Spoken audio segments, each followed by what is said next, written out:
মাঝরাতে হঠাৎ একটা বৃষ্টির শব্দে ঘুমটা ভেঙে গেল। বন্ধু জগা উঠে আমার গায়ে সামান্য ঠেলা দিয়ে ডাকলো, এই বুনাই, বুনাই, এই বুনাই, আরে শিগগিরই ওঠ।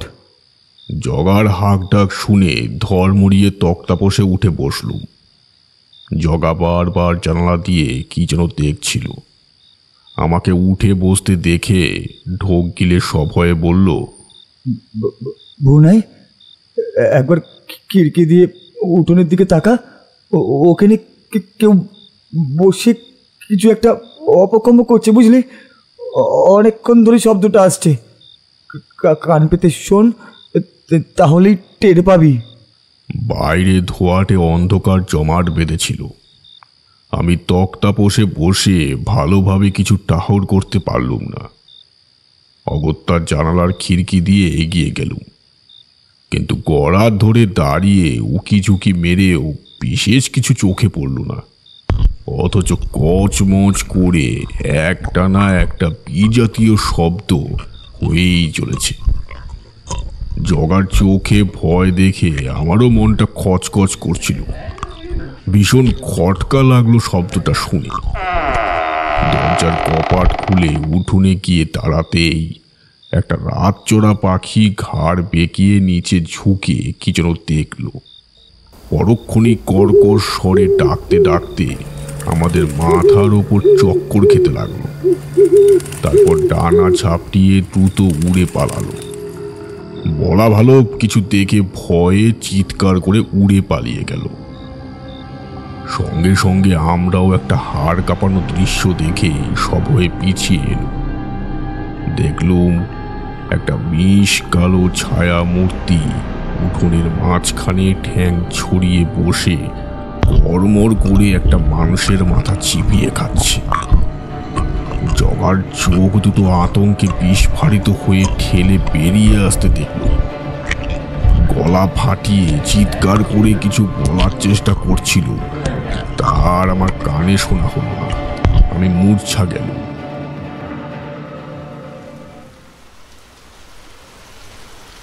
দাদুর মুখে তার জীবনের এই ভয়াবহ অভিজ্ঞতার কিয়দংশ শুনে আমাদেরও ভিড়মি খাবার জোগাড় হলো। শীতের শেষ, বাতাসে দক্ষিণা হাওয়ার আমেজ থাকলেও মাঝে মধ্যে ঝড় বৃষ্টির সম্ভাবনা থেকেই যায়। আজও তার ব্যতিক্রম হয়নি। সকাল থেকেই আকাশের মুখ ভার, কয়েক পশলা বৃষ্টিও হয়ে গেছে। একটু আগেই সামান্য ধুলো ঝড় উঠেছিল, এখন আবার বৃষ্টি শুরু হয়েছে। তার উপর আজ আবার মাসের শেষ শনিবার, ভুবন দাদুর আসার দিন। প্রতি মাসের শেষ শনিবার ভুবন দাদু আমাদের পাড়ার ক্লাবে আসেন। খানিকক্ষণ তাস পিটিয়ে শটান পাশের বটতলায় হরিপদর চায়ের দোকানে গিয়ে হাজির হন আমাদের নিয়ে। অবশ্য যে মাসে 5টা সপ্তাহ থাকে সে মাসে উনি তৃতীয় এবং পঞ্চম শনিবার করে আসেন। ক্যালেন্ডার দেখে তারিখ বলে যান। ভুবন দাদুর আসল নাম ভুবনেশ্বর, জন্ম উড়িষ্যায়। পরে দাদুর বাবা কর্মসূত্রে আমাদের এই ভুবনডাঙ্গায় পাকাপাকিভাবে চলে আসেন। অত বড় নামে ডাকতে ঠিক স্বাচ্ছন্দ্য বোধ করি না আমরা। দাদুকে তাই আমরা ভুবন দাদু বলেই ডাকি। অন্যান্য সময়ে আমরা ক্লাবেই বসে অপেক্ষা করি। আজ চায়ের দোকানে গিয়ে মাচায় উঠে বসলাম বৃষ্টির ঝাঁট আসছিল বলে। আমরা মানে আমি, বংশী, খোকন আর নাড়ু। সকাল থেকেই মেঘ করেছিল। ইতিমধ্যেই বেশ কয়েক পশলা বৃষ্টি হয়ে গেছে। এখনো এক নাগাড়ে ঝিরিঝিরি করে বৃষ্টি হয়েই চলেছে। রেশ কখনো কম কখনো বেশি। খোকন একবার হাত ঘড়িটা দেখে নিয়ে মাচা থেকে নেমে ত্রিপল উঠিয়ে বলল, এ বৃষ্টিটা আবার বাড়ছে দেখছি। ভুবন দাদু আজ আসবে তো?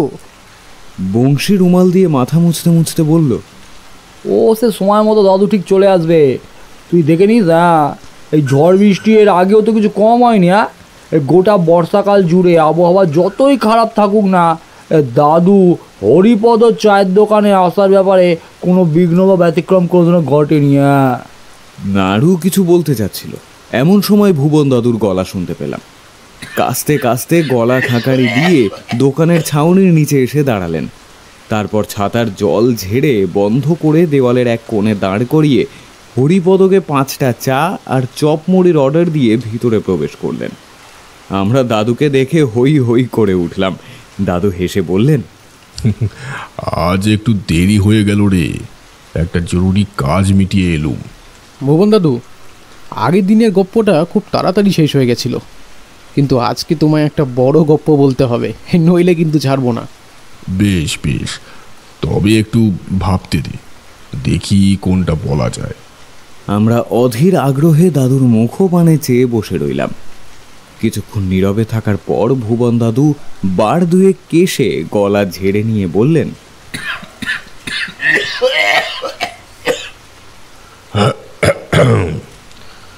সে বহুকাল আগের কথা।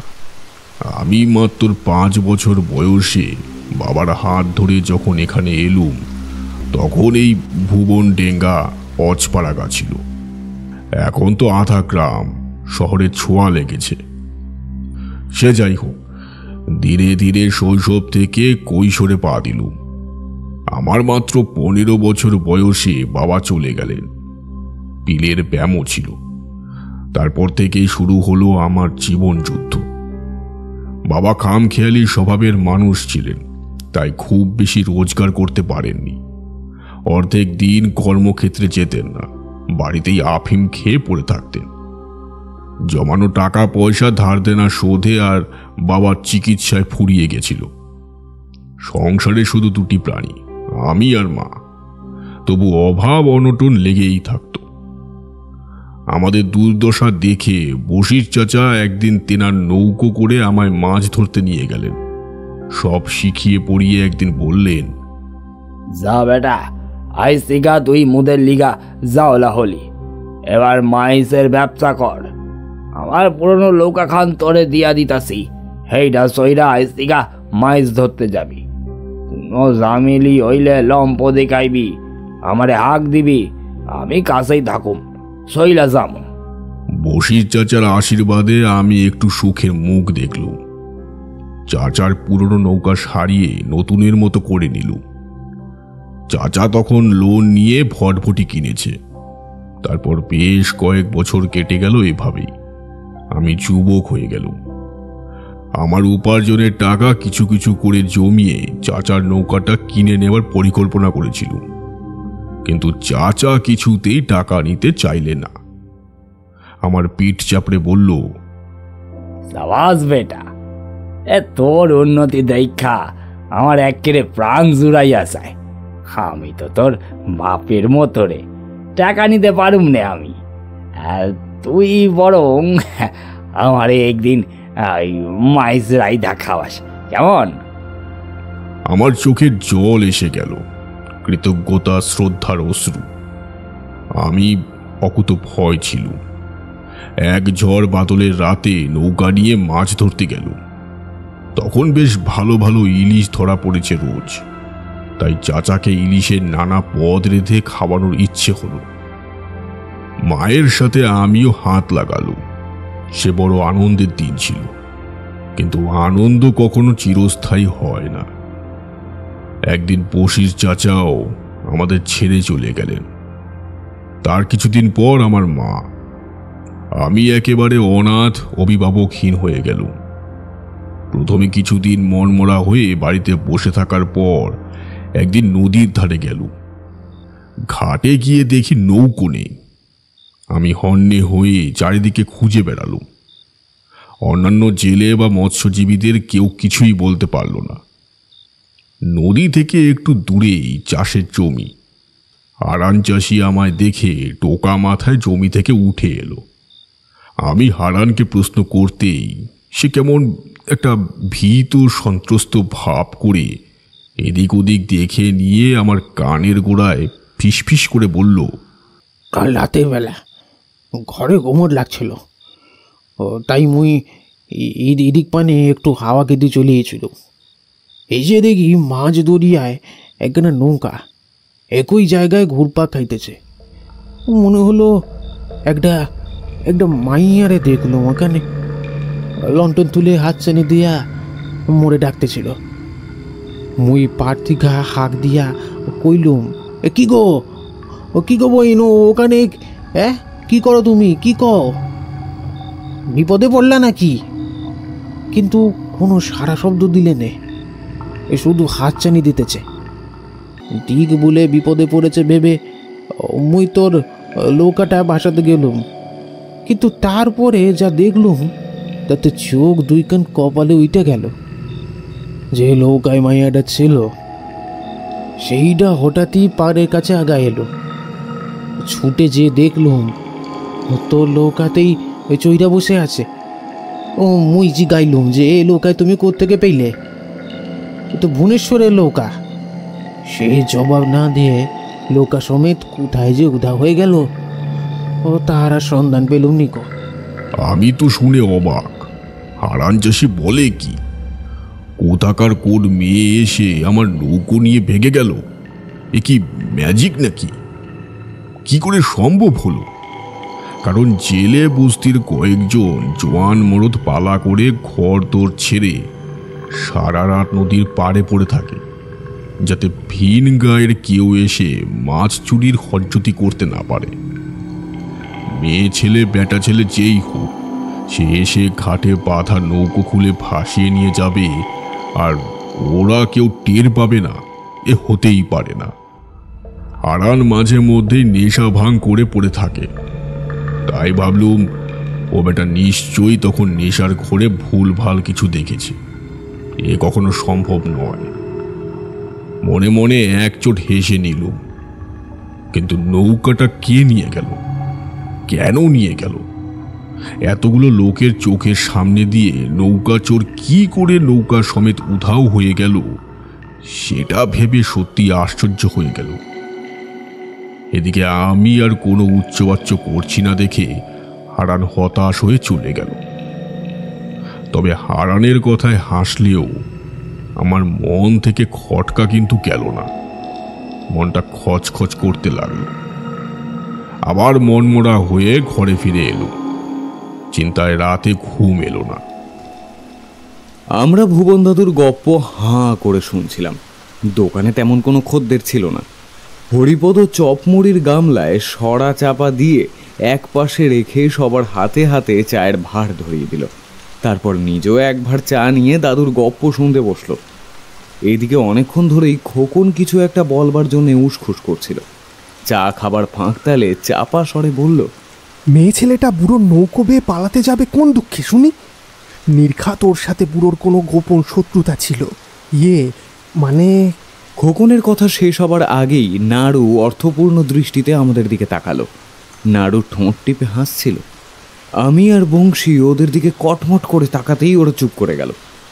দাদু যদি শুনতে পেত কি হতো কে জানে। তবে ভাগ্য ভালো, ভুবন দাদু কিছু টের পায়নি। তিনি তখন চায়ের ভাঁড় চাপা দিয়ে বিড়ি ধরাতেই ব্যস্ত ছিলেন। কিছুক্ষণ বিড়ি ফুঁকে চায়ের ভাঁড়ে চুমুক দিয়ে বললেন,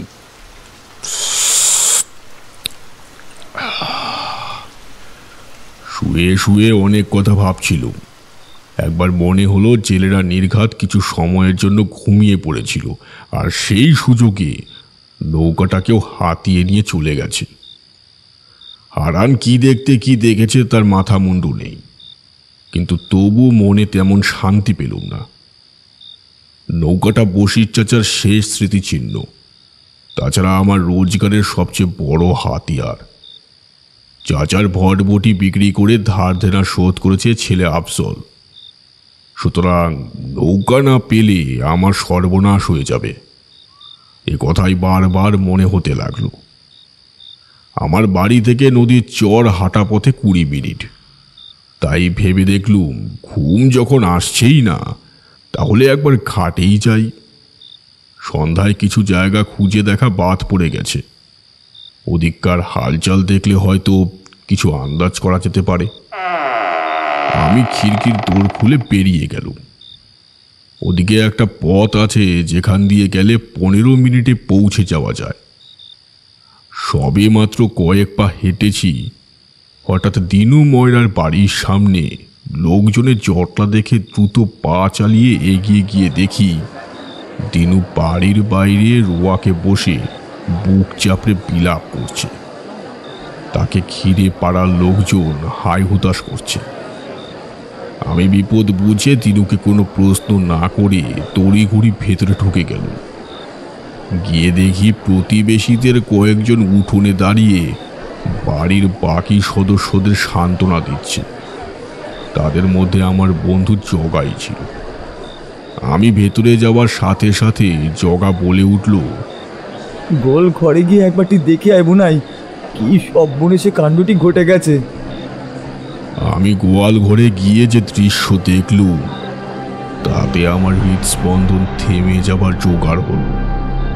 গোটা পৃথিবীটা তুলে উঠেছিল, পায়ের তলা থেকে মাটি সরে গেল, আষ্টে পচা গন্ধে দম বন্ধ হয়ে আসছিল। দেখলুম দিনুদের গোয়াল ঘরে মঙ্গলা নামে যে দুধেলা গাই ছিল, বাছুর সমেত কেউ ওর খাঁড় বুকের মাংস কামড়ে খেয়েছে।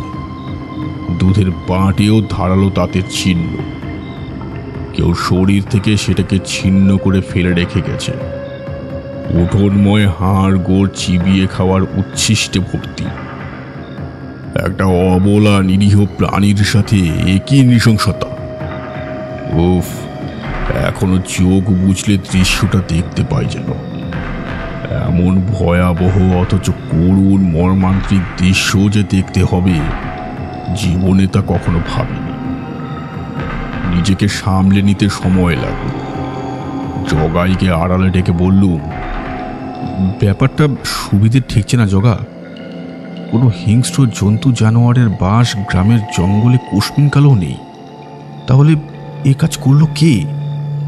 অন্য জায়গা থেকে রাতের অন্ধকারে কোনো হিংস্র জানোয়ার এলেও সে দিনুর বাড়িতে ঢুকে গোয়াল ঘরে কিভাবে যাবে? মাটির বাড়ি হলেও চারপাশে তো উঁচু পাঁচিলে তীক্ষ্ণ সুচালো পেরেক পোতা ঘেরাটো। কেউ ডিঙ্গোতে গেলে ক্ষত বিক্ষত হবার প্রবল সম্ভাবনা। জগা চিন্তিত সুরে বলল, সেটা তো আমিও ভাবছি বোনাই। তাছাড়া কোনো জন্তু জানোয়ার গ্রামে ঢুকলে তার চলাফেরার নিঃশ্বাসের আওয়াজই তো মালুম হতো নাকি? দিনুর মিঠাইয়ের দোকানে বেচা কেনা ভালোই চলে, তবু ব্যবসার আরও উন্নতি করতে কে না চায় বল দেখিনি। তাই দিনু ভেবেছিল মঙ্গলার মতো আরেকটা ভালো জাতের গাই গরু কিনে দুধ বেচে সংসার চালাবে।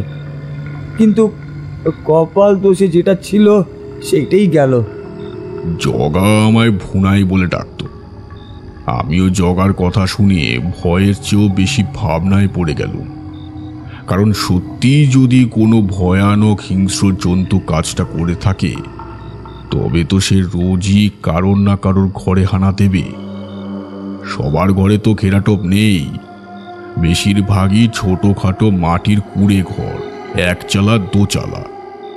ফলে সেখানে পশু পাখি যা পাবে ওয়ার থেকে টেনে নিয়ে যাবে, কিংবা ওখানেই বসে সব সাবার করে পালিয়ে যাবে।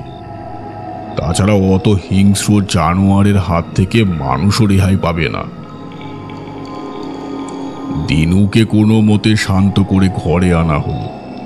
তার চোখে মুখে গভীর যন্ত্রণার ছাপ দেখে বুকটা হু হু করে উঠল। সেদিন আর নদীতে যাওয়া হলো না। লোকের মুখে কানাকুশল শুনতে পেলুম শেষ রাতে হঠাৎ দিনুর ঘুম ভেঙে গেছিল, আর তখনই চাপা গঙ্গানির শব্দ কানে আসে তার। দিনুদের দোতলা মাটির বাড়ি, ওপর তলায় ঘুমিয়েছিল দিনু। ঘুম চোখে নিচে নেমে গোয়াল ঘরে যেতে যতটুকু সময় লেগেছে তার মধ্যে গিয়ে দেখল সব শেষ হয়ে গেছে। দিনুর চিৎকার শুনে সবাই বেরিয়ে এলো। সেদিন আমি আর ঘরের কোনো কাজে মন বসাতে পারলুম না। গ্রামবাসীদের মধ্যেও চাপা ভয় আর উত্তেজনা ছিল। কোনো রকমে দিনটা কেটে গেল। সন্ধেবেলায় তুলসী তলায় ধূপ ধীপ দেখিয়ে সন্ধে 7টা নাগাদ আমি নৌকার খোঁজে বেরিয়ে পড়লুম। নদীর চড়ে গিয়ে কাউকে দেখতে পেলুম না। অন্যান্য দিন সন্ধে থেকেই নদীর পাড়ে ভিড় জমা হয়, কিন্তু সেদিন ফাঁকা শুনশান দেখে আমি অবাক হয়ে গেলুম। সারাটা সন্ধে নৌকার খোঁজে এদিক ওদিক ছুটিও কোনো হদিশ পাওয়া গেল না। আবার চড়ে ফিরে এসে একটা ঘাটের সিঁড়িতে বসে জলের দিকে তাকিয়েছিলুম। পথ পথ করে পাল উড়িয়ে কতগুলো খয়েরি ডিঙ্গা শান্ত নদীর বুকে তিত্তির করে বয়ে যাচ্ছিল। পায়ের পাতা ডুবিয়ে বসে সেদিকে চেয়ে মনটাকে শান্ত করার চেষ্টায় ছিল। ছোট বড় ঢেউ কেটে একটা নৌকাকে পাড়ের দিকে আসতে দেখে আমি উঠে দাঁড়ালুম। এমন সময় জলে একটা বিরাট আলোড়নের সৃষ্টি হলো। পায়ের পাতা ডোবা জলে দাঁড়িয়েছিল। হঠাৎ দেখি জল এসে আমার কোমর ছুঁয়েছে। আমি কোমর জলে দাঁড়িয়ে আছি। তখন মোটেও জোয়ার আসার সময় ছিল না।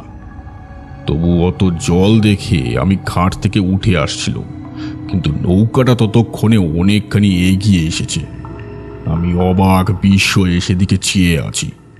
হঠাৎ লক্ষ্য করে দেখলুম নৌকায় কোনো যাত্রী কিংবা মাঝি নেই। কাছ থেকে ভালো করে দেখে আমার শরীরে বিদ্যুতের শিহরণ খেলে গেল। নৌকাটা কার ছিল জানিস? আন্দাজে বল তো দেখি। আমরা অবাক হয়ে একসাথে বলে উঠলাম, না দাদু, বুঝিনি, তুমি বলো। ভুবন দাদু একগাল মুড়ি আর চপ মুখে পুড়ে আমাদের চমকে দিয়ে বলল, নৌকাটা আমার ছিল, যেটাকে রাত দিন হন্যে হয়ে খুঁজেছি। নিজের নৌকাটাকে চোখের সামনে দেখে হাঁ হয়ে গেল। তারপর যা ঘটল তা বোধহয় স্বপ্নেও কেউ কল্পনা করতে পারত না। তোদের কাছেও অবিশ্বাস্য বলেই মনে হবে। দাদুর কথাগুলো অবিশ্বাস করার মতোই বটে। কি সব বলছে? নৌকো নাকি মাঝি ছাড়াই পাড়ে এসে ভিড়েছে, এ এমন আবার হয় নাকি কখনো?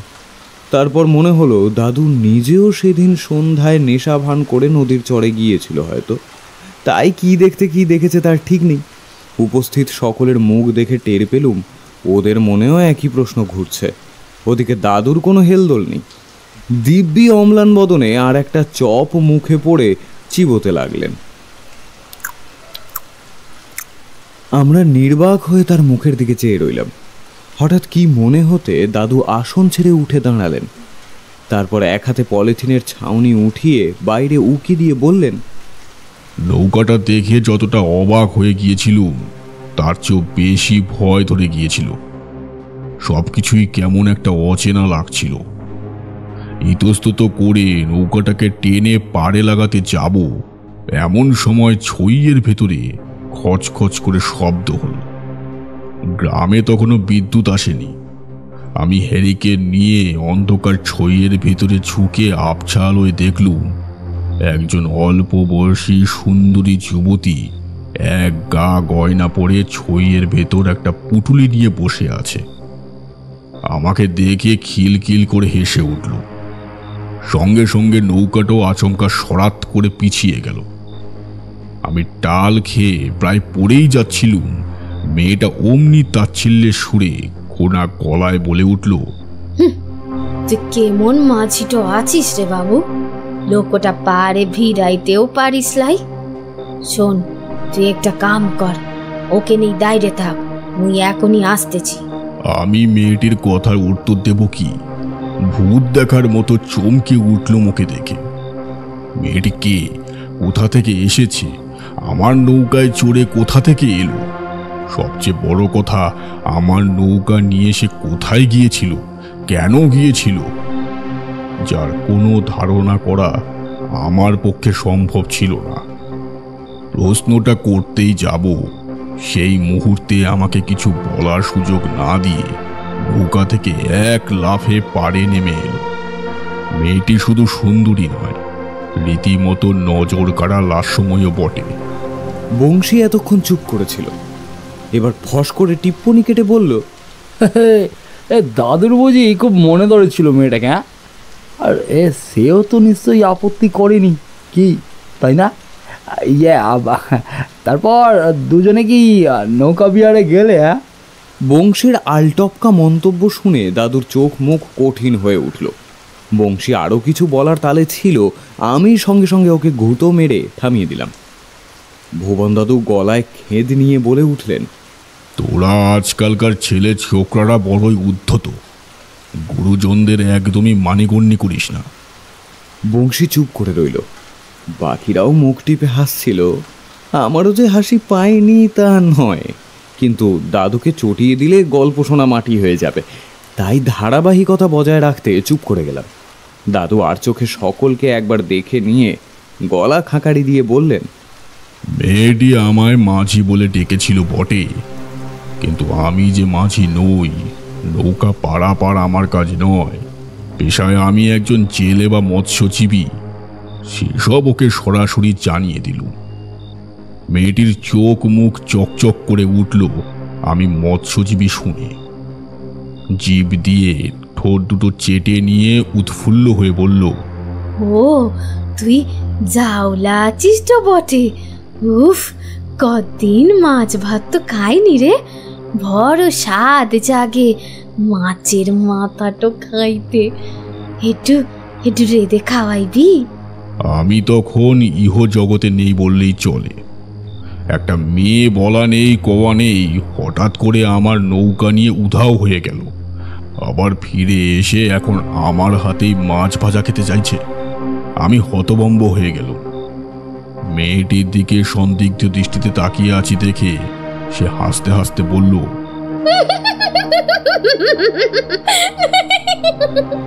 কি রে, কি ভাবতেছিস? তুই লৌকোটো কিসের লগে লিয়েছিলুম? এখন চল তো দেখি, তোর ঘরটাতে নিয়ে চল। বহুত খিদেটো পেয়েছে বটে, আগে মাছ ভাত তো খাওয়া দেখি, তারপর সব কথা কইব। আমি মেয়েটিকে মুগ্ধ হয়ে দেখছিলাম, কিন্তু ওর গায়ে পড়া স্বভাব দেখে আমার ভারী রাগ হচ্ছিল, অথচ ওকে এড়িয়ে যেতেও মন চাইছিল না। তাছাড়া সে নিজেও আমার পিছু ছাড়ার পাত্রী যে ছিল না তা বলাই বাহুল্য। অগত্যা বিনা বাক্য বায়ে পাড়ে নৌকা ভিড়িয়ে আমি বাড়ির পথে হেঁটে গেলেও মেয়েটিকে সঙ্গে নিয়ে। সে আমার পিছু পিছু এলো। আমি আমার এক চালায় প্রবেশ করে মেয়েটিকে দাওয়ায় চাটাই পেতে বসতে দিলুম। লম্ফ নিভে গিয়েছিল, আমি ধরাতে গেলুম। মেয়েটি বলল, থাক না কেনে, অন্ধকারই ভালো লাগে। ভালো লাগবে না? আমার হেসেলের টুকটাক কাজকর্ম ছিল, ওকে অন্ধকারে বসিয়ে রেখে গেলুম। হেসেলে ঢুকে উনুন ধরালুম। ধিকি ধিকি আঁচের আলোয় দাওয়ায় বসে থাকা মেয়েটিকে বেশ রহস্যময়ী দেখতে লাগছিল। উনুনের চায়ের জল বসাচ্ছি দেখে সে উঠে এসে বাঁকা ভ্রু নাচিয়ে বলল, মাছ ভাজা কি শুধুই চায়ের সাথে খাওয়াইতে চাও জাওলা? ভাত দিবা না? কথা বলার সময় খেয়াল করে দেখলুম মেয়েটির চোখ দুটো দপ করে জ্বলে উঠে আবার নিভে গেল। আমার হৃৎপিণ্ডটা ধক করে লাফিয়ে উঠল সেই জ্বলন্ত দৃষ্টি দেখে। আমি নিরুত্তর ছিলাম। মেয়েটি বরফ শীতল সেন দৃষ্টিতে তাকিয়েছিল আমার দিকে। কাছের গুলির মতো জ্বলন্ত চোখ দুটো দেখে মনে হলো কোনো হিংস্র সাপদ শিকারের অপেক্ষায় ওত পেতে দাঁড়িয়ে আছে। কিছুক্ষণ পর সেই ভুল ভেঙে গেল। মনে মনে হাসলুম এই ভেবে, কি সব দেখছি, চোখে কি আমার নেবা হলো নাকি? কিন্তু তারপরেই আচমকা মনে পড়ে গেল ভাড়ার ঘরে চাল ডাল বাড়ন্ত, তাছাড়া নৌকা না থাকায় মাছ ধরাও হয়নি। তালে গোলে সে কথা ভুলে বসেছিল। মেয়েটি যেন অন্তর্যামী। আমাকে বেজার মুখ করে দাঁড়িয়ে থাকতে দেখে ব্যঙ্গ করে বলে উঠল, তোর ঘরটাতে মাছ টছ লাই বুঝি? কিছু মনে রাখতে পারিস লাই? তুই কিসের জাউলটা আছিস বটে বলতো? অহন কি খাওয়াইবি মুরে? আমি অপ্রস্তুত হয়ে আমতা আমতা করে বলে উঠলুম, না ইয়ে, সত্যি ঘরে যে মাছ টাছ নেই সে কথা মনেই ছিল না একেবারে। তুমি দাওয়ায় গিয়ে বসো, চামুড়ি খাও, আমি ততক্ষণে পিছনের পুকুর থেকে কয়েকটা তুলে নিয়ে আসি গে। নদীতে যেতে আসতে এখন অনেক সময় লেগে যাবে, তাই আর কি। কথা বলতে বলতে মেয়েটার মধ্যে এক ধরনের অস্থিরতা দেখতে পেলুম। মনে হলো ও কোনো কিছুর অপেক্ষা করে আছে। আমার একটু খটকা লাগলো। মেয়েটার সাথে চোর ডাকাতদের যোগ সাজস নেই তো? তাছাড়া পুকুরের মাছ খেতে মেয়েটি কিছুতেই রাজি ছিল না। নদীর মাছ খাবার জেদ ধরে বসল। এতে আমার সন্দেহ আরো গাঢ় হলো। মেয়েটা কোনো কথাই শুনতে চাইল না, বাচ্চা মেয়েদের মতো বায়না করতে লাগলো। আমি মহা ফাপড়ে পড়ে গেল। চোর চাচর যদি নাও হয়ে থাকে, তবু অচেনা অজানা একটা সমস্ত মেয়েকে ঘরে একা রেখে আমি নদীতে মাছ ধরতে যাব কি করে? যদি কোনো বিপদ আপদ আসে। ওদিকে মেয়েটা তাড়া দিতে আমি যেতে বাধ্য হলুম। হাজার হোক অতিথি বলে কথা, তারা আপ্যায়ন না করলে সংসারের অমঙ্গল হয়। একা মানুষ হলেও মনে শুভ অশুভর ভয় ছিল বই কি। তাছাড়া মেয়েটাকে দেখে ঠক বা প্রতারক মনেও হয় না। সে যাই হোক, আর কোনো উপায় নেই দেখে মাছ ধরার সরঞ্জাম নিয়ে নদীর দিকে রওনা দিলুম। যাবার সময় সাবধান করে বলে গেলুম, ভালো করে হুড়কো এঁটে দাও, অচেনা কাউকে দৌড় খুলো না যেন। মেয়েটি আশ্বাস দিয়ে বলল, অত ভয়টো করিস নে, অহন মাছটো ধরতে যা দিনি, বড্ড খিদে পেয়েছে বটে। আমি বেরিয়ে পড়লুম। দিব্যি লাল মাটির রাস্তা ধরে জোরে জোরে হাঁটছি। বেশ কিছুটা পথ যাওয়ার পর হঠাৎ খ্যা খ্যা খ্যা খ্যা করে কেউ বিশ্রী হাসি হেসে উঠল। মনে হলো আমাকে কেউ পেছন থেকে জোরে টেনে ধরেছে। বাঁশবাগানের কাছাকাছি পৌঁছে গেছিল। ওখান থেকে নদী খুব বেশি দূরে নয়। বেশ জোরে শো শো বাতাস বইছিল। ভাবলুম হাওয়ার তোড়ে চলতে গিয়ে পা আটকে যাচ্ছে বুঝি, কিন্তু তারপর টের পেলুম হাওয়া নয়, দুটো অদৃশ্য হাত আমাকে পেছন থেকে টেনে নিয়ে যাচ্ছে, কিছুতেই সামনে এগোতে দিচ্ছে না। সেই হাতের স্পর্শ যে পার্থিব নয় তা বলাই বাহুল্য। আমার মতো অকুতভয় মানুষও সেদিন নানা কারণে ভয় পেতে শুরু করেছিল অজানা আতঙ্কে। আমি চেঁচিয়ে উঠলুম, কিন্তু চেঁচানোই সার হলো। মাঝরাতে কে আর আমার চিৎকার শুনে ছুটে আসবে? সবাই তখন ঘুমিয়ে আছে। তাছাড়া বাঁশবাগান গ্রামের বসতি থেকে বেশ কিছুটা তফাতে, আর মিনিট সাথে ঘাঁটলেই নদী। আমি কি করব কিছু ভেবে না পেয়ে পথের ধারে বসে পড়লুম। কেউ আমার পিছনে দাঁড়িয়ে ঘন ঘন ঠান্ডা নিঃশ্বাস ফেলছে পিঠের ওপরে। দেখলুম একটা বিশাল কালো ছায়া মাটিতে এসে পড়েছে। আমি প্রচণ্ড আতঙ্কে কুলকুল করে ঘেমে গেল।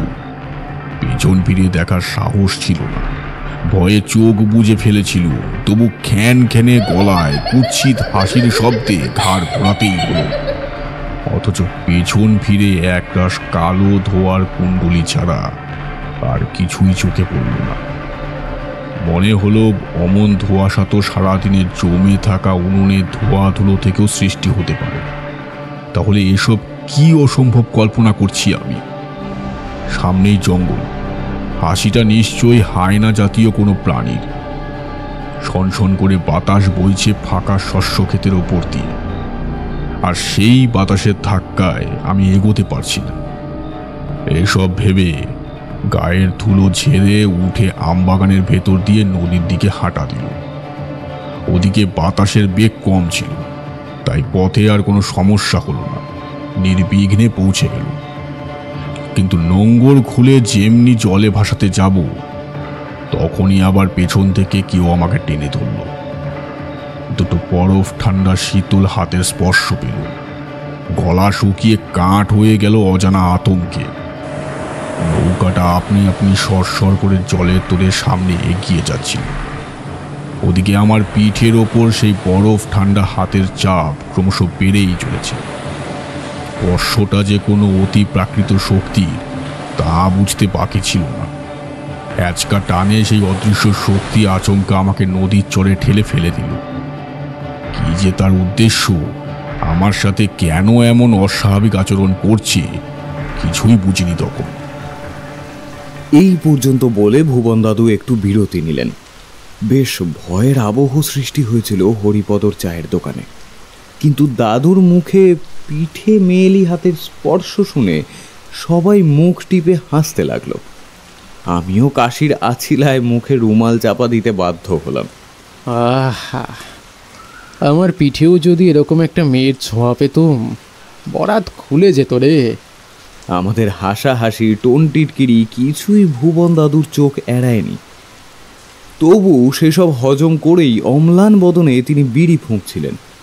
কিন্তু নাড়ুর কথা শুনে বেজায় চটে গেলেন। বংশী সেটা খেয়াল না করেই মুচকি হেসে বলল, এ দাদু, আজকের গপ্পে একেবারে তো মেয়ের ছড়াছড়ি দেখছি গো। তুমি তো আবার মেয়েদের খুব একটা পছন্দ করতে না আগে শুনেছি তো, মানে ভুবন দাদু একেবারে খ্যাঁক খ্যাঁক করে উঠলেন। পাশে রাখা কাঠের তক্তায় ঘুষি মেরে মুখ ঝামটা দিয়ে বললেন, বড্ড ছ্যাংরামি করছিস কিন্তু তোরা।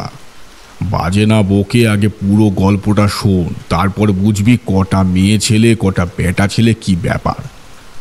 তাছাড়া কবে কাকে বলেছি যে আমি মহিলাদের পছন্দ করি না? আমি বলেছিল মেয়েদের সঙ্গে বেশি মেলামেশা করতে সাহস হতো না উৎকোচ ঝামেলার ভয়ে। যত সব মন গোড়া আজগুবি কথা তোদের।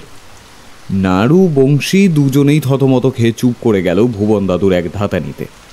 আমিও কপট রাগ দেখিয়ে বললাম, তোরা গপ্প শুনতে এসেছিস নাকি ফোচকেমি করতে? চুপ করে গপ্প শুনতে হয়তো শোন, নইলে যা। যাই হোক, কোনো মতে হাসি চেপে সবাই চুপ করে বসে রইলাম। ভুবন দাদু আবার একটা বিড়ি ধরিয়ে খুক খুক করে কাশলেন। তারপর তাতে সুখ টান দিয়ে ধোয়ার রিং ছাড়তে ছাড়তে বললেন,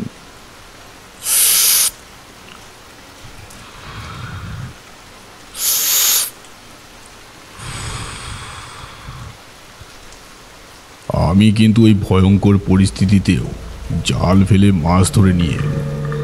অবশ্য এতে বেশ খানিকটা সময় লেগে গেল। মাছ ধরার মুহূর্তে কিছুক্ষণের জন্য মনে হয়েছিল আমি যেন শ্বাস আটকে ডুব সাঁতার দিচ্ছি। ভেবেছিলুম সেই অদৃশ্য শক্তি আমাকে মারবে বলে টানতে টানতে জলের তলায় নিয়ে গেছে। এদিকে বাড়িতে অতিথি রয়েছে, মাছ ভাত খাবার অপেক্ষায় বসে আছে। হারানদের ধানের গোলা থেকে চাল নিয়ে যাব বলে ঠিক করেছি। সুতরাং ভয় পেলে চলবে কেমন করে? তাই শরীরের সব শক্তি প্রয়োগ করে জলের তলা থেকে উঠে এলো। তারপর মাছ ধরার সময় আর কোনো অস্বাভাবিক ঘটনা ঘটেনি। তবে আমার মন বলছিল ওই অদৃশ্য শক্তি আমার কোনো ক্ষতি করতে আসেনি, অন্য কোনো উদ্দেশ্য ছিল। যাই হোক, আমি নৌকা পাড়ে ভিড়িয়ে খাট থেকে উঠে এলুম। নদীতে আসার আগে মেয়েটিকে ওর নাম জিজ্ঞেস করেছিলাম। ও বলেছিল ওর নাম ময়নামতি। ইচ্ছে ছিল মেয়েটিকে বিবাহের প্রস্তাব দেব, কিন্তু ঘরে ফিরে আমার মাথা খারাপ হয়ে গেল। ময়নামতিকে কোথাও খুঁজে পেলাম না। সদর দরজা হাট করে খোলা, ময়না কুঠিরে নেই। উঠোনের মাঝখানে পরনের কাপড়টা পড়ে আছে দেখে আমার মাথা ঘুরে গেল। ফের চোখে অন্ধকার দেখল। অনেক খোঁজাখুঁজি করেও ময়নাকে পাওয়া গেল না। কাপড়টা দেখে আমি চরম সর্বনাশের আশঙ্কায় চোখে অন্ধকার দেখল। মানসিক যন্ত্রণায় বুকের ভেতরটা মোচড় দিয়ে উঠল। মাথায় হাত দিয়ে উঠোনে বসে আছি, এমন সময় জগাই এলো। ওকে সব খুলে বলল। সব শুনে জগা বলল, চলবো নাই, তুই আমি দুজনেই মিলে আরও একবার খুঁজে দেখি। যদি সত্যি খারাপ কিছু ঘটে থাকে তাহলে কোনো না কোনো চিহ্ন ঠিকই পাওয়া যাবে। সেই মতো দুজনে খোঁজা শুরু করল। কিন্তু ময়না তো দূরে থাক, সামান্যতম সূত্রটুকুও কোথাও খুঁজে পাওয়া গেল না। আমি মনে মনে ভেঙে পড়েছিল। শরীর গতিক ভালো ঠেকছিল না। জগাই আমাকে ধরে ধরে কুঠিরে নিয়ে এলো। আমায় দাওয়ায় বসিয়ে হেসেলে ঢুকে মাছ ভাজা ভাত ইত্যাদি চড়িয়ে দিল উনুন জ্বালিয়ে। আমি বললুম, হ্যাঁ, আজ আর আমার গলা দিয়ে খাবার নামবে না, তুই খেয়ে নে। কিন্তু জগাই সে কথায় কান দিল না। জোর করে খেতে বসালো আমাকে। সান্ত্বনা দিয়ে বলল, চিন্তা করিস না বোনাই, আমার মনে হয় মাইয়াটা অন্য কোথাও চলে গেছে। কোনো বিপদ হয়নি কো? কাল সকালে একটা না একটা খবর ঠিক পাবই। এখন খেয়ে নে দেখিনি। সন্ধে থেকে প্রচুর পরিশ্রম হয়েছে, ফলে খিদেও পেয়েছিল খুব। তাই মনে দুঃখ থাকলেও কোনো মতে ভাতে নুন লঙ্কা ডলে মাছ ভাজা দিয়ে খেয়ে নিলুম। তারপর শুতে না শুতেই ঘুম এসে গেল। জগাও ঘুমিয়ে পড়েছিল। হঠাৎ মাঝরাতে ওর হাঁক ডাক শুনে ঘুম ভেঙে গেল। ধরফর করে বিছানায় উঠে বসলুম। জগার চোখে মুখে ভয়ের ছাপ উঠেছিল। ওর দৃষ্টি লক্ষ্য করে আধ খোলা জানালা দিয়ে বাইরে তাকালো। ও ভয়ে ভয়ে বলল, বুনাই বুনাই, ওই দেখ, উঠোনে কেউ বসে আছে রে। একটা কিছু চিবানোর কর্মণে আওয়াজ হচ্ছে অনেকক্ষণ ধরে, কিন্তু এই শব্দটা হঠাৎ এত বেড়ে গেল যে তোর ঘুম ভাঙাতে বাধ্য হলুম। শুনতে পাচ্ছিস কিছু? আমি এক লাফে তক্তাপোষ থেকে নেমে শটান দরজার কাছে চলে গেল। জগাই কিছুতেই আমায় দরজা খুলতে দিল না। বলল, আগে জানলার কপাটটা খুলে ভালো করে চেয়ে দেখ, পরে অবস্থা বুঝে দরজা খোলা যাবেক্ষণ। আমি জানালা দিয়ে সত্যি একটা অস্পষ্ট অবয়বকে হাত পা ছড়িয়ে বসে থাকতে দেখলাম।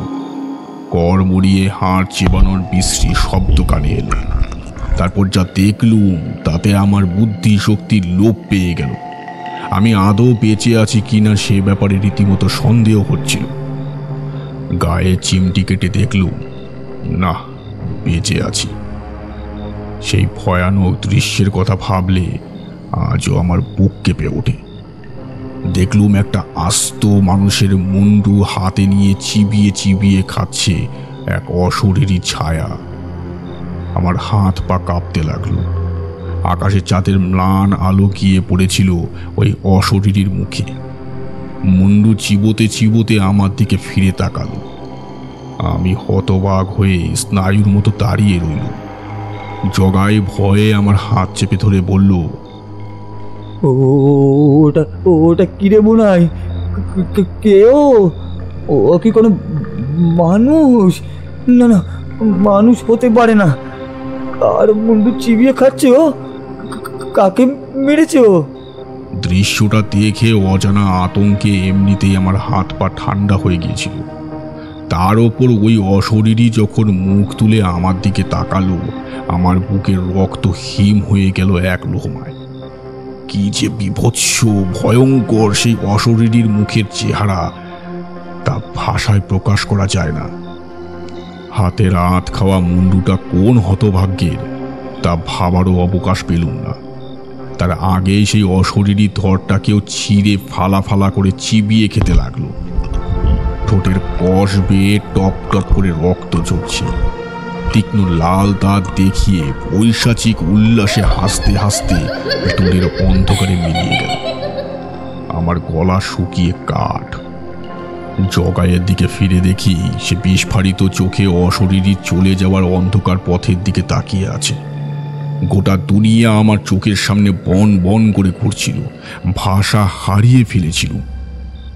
গলা দিয়ে কেবল গো গো ছাড়া আর কোনো শব্দ বের হলো না। আমি মাটিতে লুটিয়ে পড়ে গেল। কতক্ষণ ওভাবে পড়েছিল সে খেয়াল রাখিনি। একসময় চোখে মুখে জলের ঝাপটা এসে লাগলো। আমি সঙ্গে সঙ্গে চোখ মেলে তাকালুম। দেখি জগায় জলের ঘটি নিয়ে পাশে বসে জলে ছিটে দিচ্ছে। প্রথমে কিছু মনে করতে পারিনি। খানিক পর একটু ধাতস্থ হয়ে উঠতে গিয়ে উঠোনের দিকে চোখ চলে গেল। অমনি মুহূর্তের মধ্যে গত রাতের সেই ভয়াবহ ঘটনার দৃশ্য চোখের সামনে ভেসে উঠল। সকালের আলোতেও দৃষ্টি ঝাপসা হয়ে এলো সেই হতভাগ্য মানুষটির করুণ পরিণতির কথা ভেবে। আমি শোকে মুহ্যমান ছিলুম। এমন সময় প্রতিবেশীদের হই হট্টগোল শুনে ঘরের কপাট খুলে বেরিয়ে এলো। জগাই তড়ি ঘড়ি সদর দরজার হুড়কো খুলে দিল। বাইরে গিয়ে দেখি তুলুম কালাম কাণ্ড। দিনু মুদির বাড়িতে আবার কান্নাকাটি চিৎকার চেঁচামেচি শুরু হয়েছে। আমি জগাই দুজনে ভেতরে ঢুকে দেখলুম দিনু স্ত্রী মুখে আঁচল চাপা দিয়ে ফুপিয়ে ফুপিয়ে কাঁদছে। এক পাশে হাত পা বেঁকে চোখ উল্টে পড়ে আছে দিনুর ভাই বিনু। ঘাড় থেকে কোমর পর্যন্ত মুচড়ে ফেলা হাত পা বেঁকিয়ে ভেঙে দেওয়া হয়েছে। তার দেহে যে প্রাণ অবশিষ্ট ছিল না তাও চোখ দেখেই বোঝা যাচ্ছিল। দিনুকে আশেপাশে কোথাও দেখতে পেলুম না। পাশেই দিনুর ভাগ্নে নুকুল ছলো ছলো চোখে দাঁড়িয়েছিল। সে বলল, বুনাইদা, গতকাল রাত থেকে বড় মামাকে খুঁজে পাওয়া যাচ্ছে না। সারা রাত খুঁজে একটু আগে বাড়ি ফিরে দেখি ছোট মামা উঠোনে এভাবে পড়ে আছে, দেহে প্রাণ নেই। দিনু ময়রা নিখোঁজ শুনে আমার চোখ কপালে উঠে গেল। এমনিতে নির্বিবাদী হলেও দিনু যথেষ্ট প্রভাবশালী এবং জাদরের লোক ছিল। সে কেন বেপাত্তা হয়ে যাবে হঠাৎ? তবে কি নিজের ছোট ভাইয়ের মৃত্যুর জন্য দিনু মেয়েরাই দায়ী? তাই কি পালিয়ে বেড়াচ্ছে? খটকাও লাগলো কথাগুলো ভেবে, কিন্তু এটাও মনে হলো দিনু হঠাৎ তার সহোদরকে হত্যা করবে কেন? দুই ভাই একেবারে হরিহর আত্মা। তাছাড়া কোনো শত্রুতা থাকলেও নিজে হাতে বিনুকে মেরে পালিয়ে যাওয়ার মতো কাঁচা কাজ সে করবে না, এটুকু নিশ্চিতভাবে বলা যায়। তাহলে দিনু গেল কোথায়? সে কি বিনুর কোনো খবর জানে না? আমার মাথায় সব তালগোল পাকিয়ে গেল। দুপুর গড়িয়ে বিকেল হয়ে গেল, বিকেল গড়িয়ে সন্ধে, তবু দিনুর ফেরার নাম নেই। ওদিকে বিনুর মৃতদেহ ততক্ষণে শক্ত হতে শুরু করে দিয়েছে, আর বেশিক্ষণ রাখলেই পচন ধরে যাবে। তাই দিনুর অপেক্ষা না করে গ্রামবাসীদের সাথে আমি আর জগাই বিনুর সৎকার করতে শ্মশানের দিকে যাত্রা করলুম। বিনু অকৃতদার, তাই ঠিক হলো নকুলকে দিয়েই বিনুর মুখাগ্নি করানো হবে। কিন্তু চিতা সাজিয়ে নকুলের মুখাগ্নি করার মুহূর্তে তুমুল ঝড় বৃষ্টি শুরু হলো। সে এমন বৃষ্টি যে এক হাত দূরের কাউকে চোখে পড়বে না। তার মধ্যে বড় বড় শিল পড়ছিল। মাথা ফেটে 5 চির হবার ভয়ে সবাই লাশ ফেলে পালিয়ে গেল শ্মশান থেকে। প্রত্যন্ত গ্রাম, ছাউনিবিহীন খোলা শ্মশান, তাই যে যেদিকে পারল আশ্রয়ের খোঁজে ছুটে পালালো। ডোম বেটা কোথাও তারি গিলে পড়েছিল, ওকে না পেয়ে শ্মশান যাত্রীরাই চিতা সাজিয়েছিল সেদিন। তবে সবাই পালিয়ে গেলেও আমি আর জগাই ওখানেই একটা পাকুড় গাছের নিচে আটকা পড়েছিল। সেখানে দাঁড়িয়ে বৃষ্টি থামার অপেক্ষা করছি, এমন সময় শ্মশান ঘাটে জলে আলোড়নের সৃষ্টি হলো। ছলাৎ ছলাৎ শব্দ শুনে প্রথমে মনে হলো নৌকা নিয়ে কেউ পাড়ে ভিড়তে এসেছে, এখনই ঘাট থেকে উঠে আসবে। কিন্তু পরক্ষণেই ভারী পায়ের শব্দ শুনতে পেলুম। তারপরেই জান্তব গর্জন কানে। পাশেই গভীর জঙ্গল। ভাবলুম কোনো বন্য সাপদ নাকি, যদি আক্রমণ করে আমাদের। সেই ভয়ে সিটিয়ে গেলুম দুজনে। ওদিকে বৃষ্টি অনেকখানি ধরে এসেছিল। আমি একটা ছোট টর্চ লাইট এনেছিলাম। তাড়াতাড়ি সেটা জ্বালিয়ে আগন্তুককে দেখার চেষ্টা করছি, এমন সময় খুব কাছেই পরিচিত কারোর গলায় কান ফাটানো আর্তনাদ ভেসে। জগাই ভীত সন্ত্রস্ত হয়ে বলল, বুনাই, এই যে আমাদের দিনু ময়রার গলা। নিকাত জঙ্গলে কোনো বিপদে পড়েছে, চল চল গিয়ে দেখে আসি। কিন্তু জগার কথা শেষ হতে না হতেই ফের দিনুর ভয়ার্ত কণ্ঠ শুনতে পেলুম। বাঁচাও বাঁচাও বলে চিৎকার করছে। দেখলুম আমাদের একেবারে সামনে দাঁড়িয়ে আছে একটা ধোঁয়াটে ছায়া মূর্তি। ক্রমশ তা এক ভয়ঙ্কর নারী মূর্তিতে পরিণত হলো। আমার শিরদাঁড়া দিয়ে একটা হিমেল স্রোত বয়ে গেল তাকে দেখে। মাছ ধরতে গিয়ে যে অশরীরীর পাল্লায় পড়েছিল আগের রাতে, জল থেকে উঠে আসার মুহূর্তে তার বিভৎস মুখটা একবারের জন্য দেখতে পেয়েছিল। শ্মশানে সেদিন তাকেই দেখেছি। শুধু তাই নয়, ভালো করে দেখে টের পেলুম আমাদের উঠোনে বসে ওই ছায়া মূর্তি একটা আস্ত মানুষকে চিবিয়ে খেয়েছিল। তাকে বাঁচাতে পারিনি, কিন্তু দিনু মিয়াকে যেভাবেই হোক অশরীরীর কবল থেকে উদ্ধার করতেই হবে। তাই আমি আর জগা ছুটে গেলুম। কিন্তু ওই অশরীরী ততক্ষণে দিনুর শরীরটাকে শূন্যে তুলে আছাড় মেরে ফেলে দিয়েছে। উঠে পালাবার প্রাণপণ চেষ্টা করছে দিনু, কিন্তু ওঠার শক্তি হারিয়ে ফেলেছে সে। এক আছাড়েই তার কোমর ভেঙে গেছে। বাঁচার আকুতিতে ছটফট করছে দিনু। সেই অশরীরীও ততই পৈশাচিক হাসি হাসছে। তার অপার্থিব দৃষ্টি থেকে প্রতিহিংসার আগুন ঝরে পড়ছে। যদিও তখনও নিশ্চিত হইনি, তবু বুক কেঁপে উঠেছিল বিনুর কথা ভেবে। ওই অতি প্রাকৃত শক্তির ক্ষমতার কাছে আমরা নস্যি। দিনুকে বাঁচানো যে দুঃসাধ্য তা বুঝে আমরা মাঝপথে থমকে গেছিলাম। জগার মনেও একই প্রশ্ন ছিল, তাই ফিসফিস করে বলল, আমার মনে হয় মুখে ওই তারটাই মেরেছে, বুঝলি? হক কথা বলেছিস জগা। আমার মনে হয় এই দিনু বিনু নিশ্চয়ই কোনো অপকর্ম করেছে, তার শোধ তুলতেই ওই অশরীরীর উপদ্রব ঘটেছে। কিন্তু মুখে ও কথা বললেও মনটা খচখচ করছিল। কেন আমায় জলের তলায় নিয়ে গেছিল ওই অতৃপ্ত আত্মা? আমি তো কারোর কোনো ক্ষতি করিনি।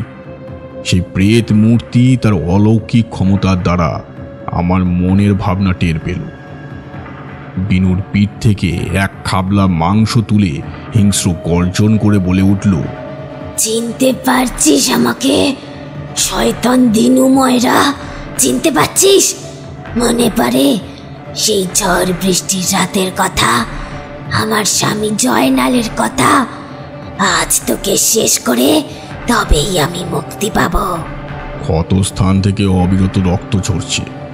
যন্ত্রণায় কাতর বিনু ভয়ে চিৎকার করতেও ভুলে গেল সেই অশরীরীর কথা শুনে। এক করুণ মর্মান্তিক কাহিনী শুনে আমার চোখে জল এসে গেল। পাশের গায়ে এক সুখী দম্পতি বাস করত। গৃহকর্তা জয়নালের কর্মক্ষেত্র ছিল শহরে। একদিন ফিরতে অনেক রাত হয়ে গেল। জয়নাল বাস থেকে নেমে পাকা রাস্তা পেরিয়ে যখন গ্রামের দিকে যাচ্ছে, ঠিক সেই মুহূর্তে দিনু ময়রাকে কপালে মুখে কালো ফেট্টি বাঁধা একজন লোকের সাথে কথা বলতে দেখে জয়নালের সন্দেহ হলো। ওদের পিছু ধাওয়া করে বেশ কিছুক্ষণ হাঁটার পর একটা গাছপালায় ছাওয়া কুটিরের কাছাকাছি এসে পৌঁছালো।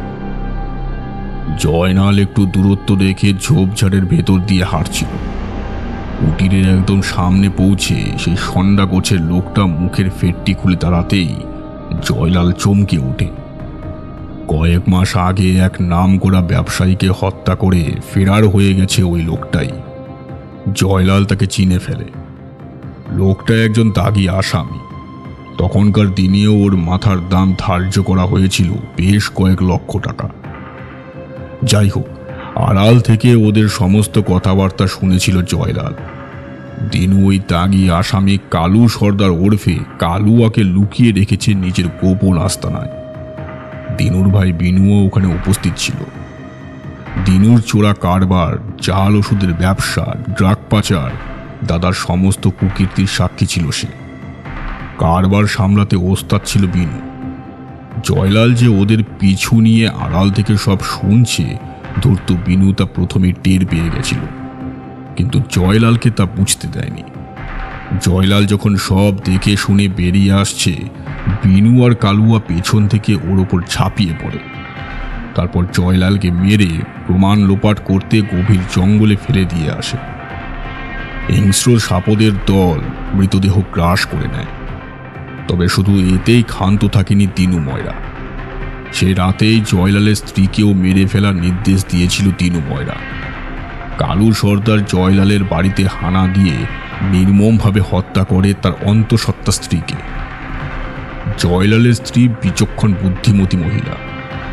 সে বেঁচে থাকলে দিনু কোনো না কোনো দিন ধরা পড়ে যেত, এই আশঙ্কাই করেছিল দিনু।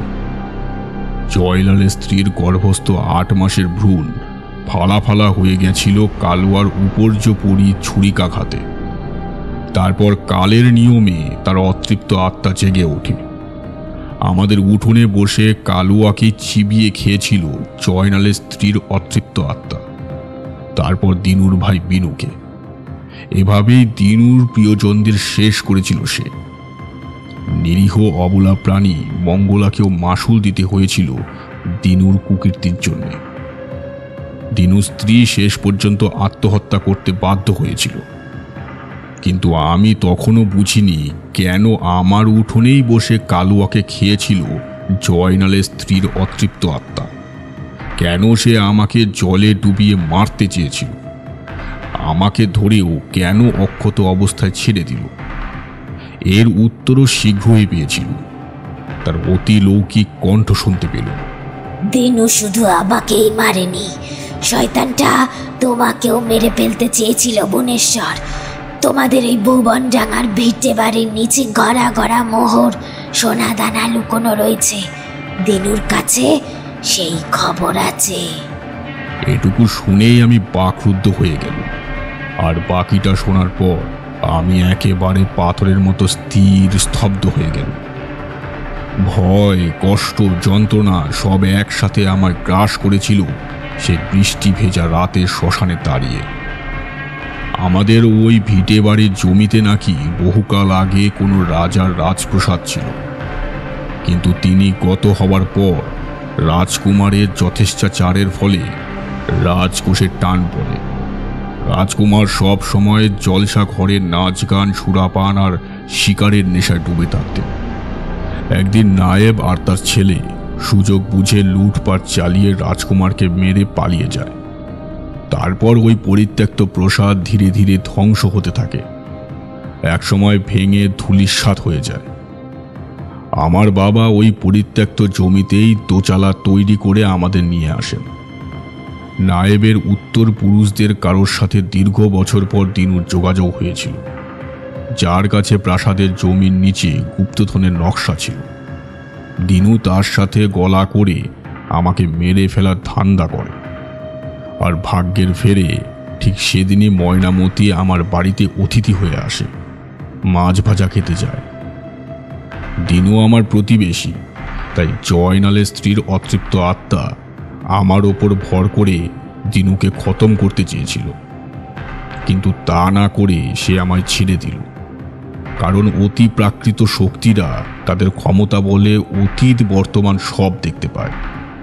সে টের পেয়েছিল দিনু আমাকে হত্যা করার ষড়যন্ত্র করেছে, নদীর চরে লোক পাঠিয়েছে।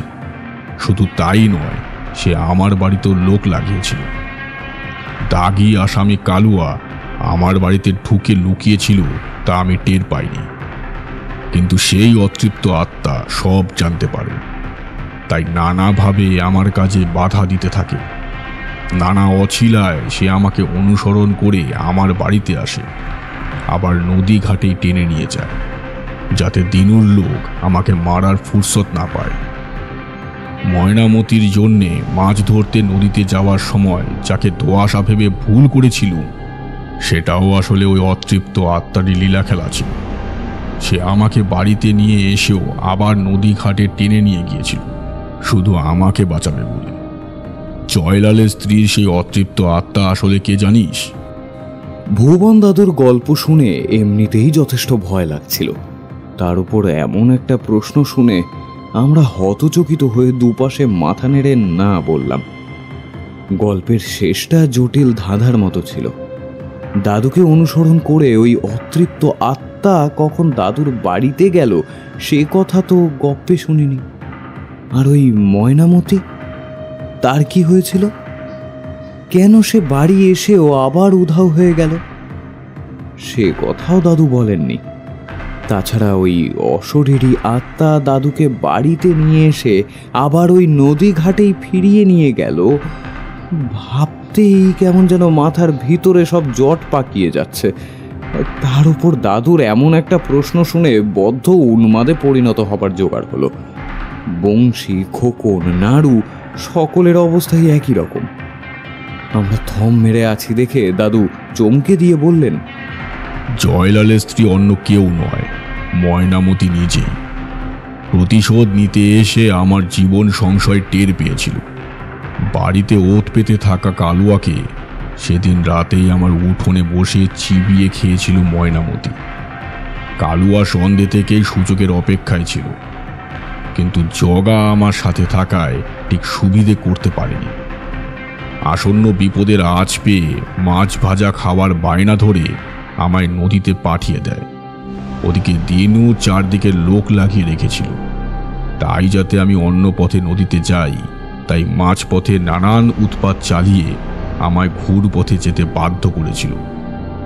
শুনশান ফাঁকা নদীতে মাছ ধরার সময় দিনুর লোক কখন যে আমার পিছু নিয়েছে তা খেয়াল করিনি। তার হাত থেকে বাঁচাতে ময়নামতি আমায় জলে ডুবিয়ে রেখেছিল। যখন যেখানে বিপদ দেখেছে তখন সেই বিপদ থেকে নানাভাবে উদ্ধার করেছে ময়নামতি, কখনো মানুষের রূপ ধরে, কখনো বা প্রেতাত্মা হয়ে। শ্মশানের শেষ মুহূর্তে দিনুর গগন বিদারী আর্তনাদ শুনে গ্রামবাসীরা ছুটে এসেছিল। শরীরের সমস্ত অঙ্গ প্রত্যঙ্গ একটু একটু করে খুবলে তুলে নিয়ে দিনুকে অমানসিক যন্ত্রণা দিয়ে তিলে তিলে মেরেছিল ময়নামতি। সেই নারকীয় দৃশ্য দেখে স্তব্ধ হয়ে গিয়েছিল ভুবনডাঙ্গার গ্রামবাসীরা। আমরা ভুবন দাদুর গপ্প শুনে পুরোপুরি থ বনে গেলাম।